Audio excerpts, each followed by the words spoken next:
बांग्लादेश में 3 राजनीतिक दल आमने सामने हैं। तीनों के ऊपर अलग अलग तरीके से मतदान को गलत ढंग से प्रभावित करने के आरोप लग चुके हैं। चुनाव 350 विदेशी ऑब्जर्वर और 200 विदेशी पत्रकारों के रहते हुए हो रहा है। जमाते इस्लामी को मौका नहीं मिलता था जब पहले बांग्लादेश नेशनलिस्ट पार्टी और उसके बाद अवामी लीग शासन में थी। अभी अवामी लीग को बैन कर दिया गया है। अवामी लीग को पिछले साल में बैन किया गया था, परंतु यह विश्व भर से उठ रही आवाज थी कि अवामी लीग का बैन चुनाव के समय हटा दिया जाए। अवामी लीग के पक्के मतदाताओं की संख्या है। बांग्लादेश के मतदाताओं की कुल संख्या 19 करोड़ से ज्यादा है। इन मतदाताओं में हिंदू अल्पसंख्यक, इस्लामी, ईसाई तथा अन्य भी है। अल्पसंख्यक अवामी लीग के मतदाता थे। अवामी लीग बांग्लादेश नेशनलिस्ट पार्टी को हराकर के सत्ता में आई थी। अब अवामी लीग नहीं है तो सामने मैदान में एक बहुत ही फिरका परस्त पार्टी जमाते इस्लामी बांग्लादेश के सामने है।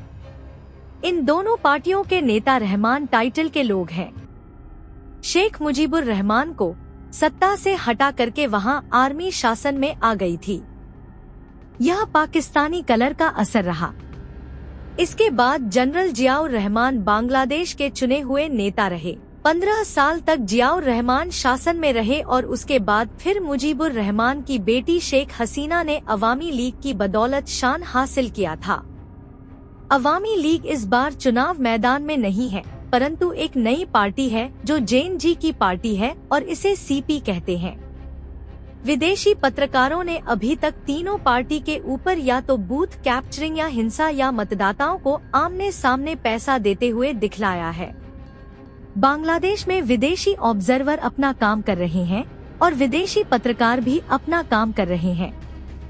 इस चुनाव में पाकिस्तान भी बांग्लादेश चुनाव को अप्रत्यक्ष रूप से प्रभावित कर रहा है। भारत अभी किस पर दांव लगाए हुए है यह जाहिर नहीं हुआ है, परंतु चुनाव के पहले जो भूमिका तारिक रहमान ने ली उसको देखकर तो बीएनपी यदि सत्ता में आती है तो उसे शेख हसीना के रूप में देखा जा सकता है। बांग्लादेश के हिंदू अल्पसंख्यक से ज्यादा भारत का बांग्लादेश में एक डिप्लोमेटिक सरोकार रहा है। पूर्वोत्तर की सुरक्षा के दृष्टिकोण से शेख हसीना का शासनकाल भारत के लिए काफी राहत देता था। अंतर्राष्ट्रीय डिप्लोमेसी को देखें तो बांग्लादेश की जमाते इस्लामी ने भी यह कहा है कि वहां बहुसंख्यक और अल्पसंख्यक का मामला नहीं है। हिंदू अल्पसंख्यक भी प्रथम श्रेणी के नागरिक हैं। जमाते इस्लाम वहां मुस्लिम फंडामेंटलिज्म को आधार बनाकर शासन का विकल्प दे रहा है। फिर भी चुनाव के पहले इसके नेता सफीकुर रहमान ने शासन चलाने के लिए सेकुलर रास्ते को अपनाने का वादा किया है।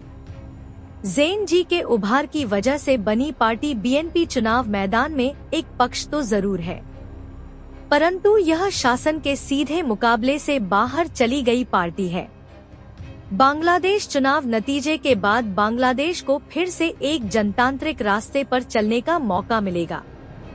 देखते रहिए विमर्श न्यूज।